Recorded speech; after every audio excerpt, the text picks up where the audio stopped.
Группа Ятаган. Уфы салям! Всем привет! Очень волнительно и здорово, что мы находимся все здесь, на этой самой большой площадке в городе Уфа. И, конечно, в первую очередь хочется поблагодарить Министерство культуры Республики Башкортостан за этот подаренный нам всем подарок. Итак, первая композиция, которую мы хотим сыграть для вас, называется «Саптар Юрга», что в переводе с башкирского означает «игривый конь и находец». Поехали!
Туғандарайда бейірге біргеләшіп, бейбіт, қыздар!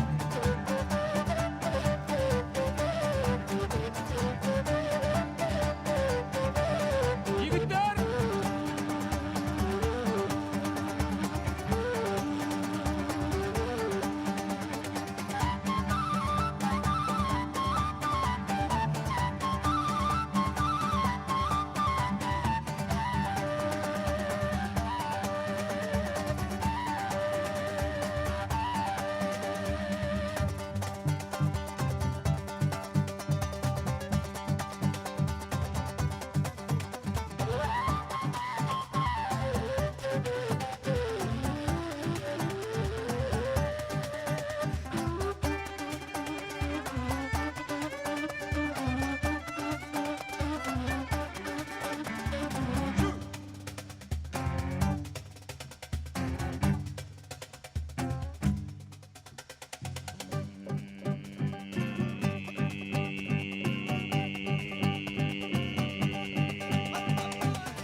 Спасибо, друзья. На самом деле, вот это событие, которое сегодня происходит, и все эти 5 дней, это очень знаменательно не только для Уфы, не только для Республики Башкортостан, но и для всей России, потому что Курай-фест сегодня уже проводится второй раз, и я знаю, что просматривают регулярно и по хэштегам, и потом видео смотрят, и всегда удивляются нашим традиционным инструментам. И сегодня действительно настоящий подарок. Следующую композицию, которую мы хотели бы сыграть для вас, очень популярная башкирская народная мелодия, которая называется «Алпамыша», но мы ее сыграем в традиционном варианте и постараемся раскрыть все инструменты, которые бытовали когда-то у нас на территории Башкирии и современной территории Республики Башкортостан. Итак, «Алпамыша».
Друзья, и в заключение мы хотим сыграть одну композицию, которая нам очень полюбилась. Это музыка Матиаса Дюплесси. Он делает музыку кочевников. И я думаю, эта музыка, в общем-то, подходит для нашего региона. Называется она «Резвый конь».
Sizin alkışlarınız.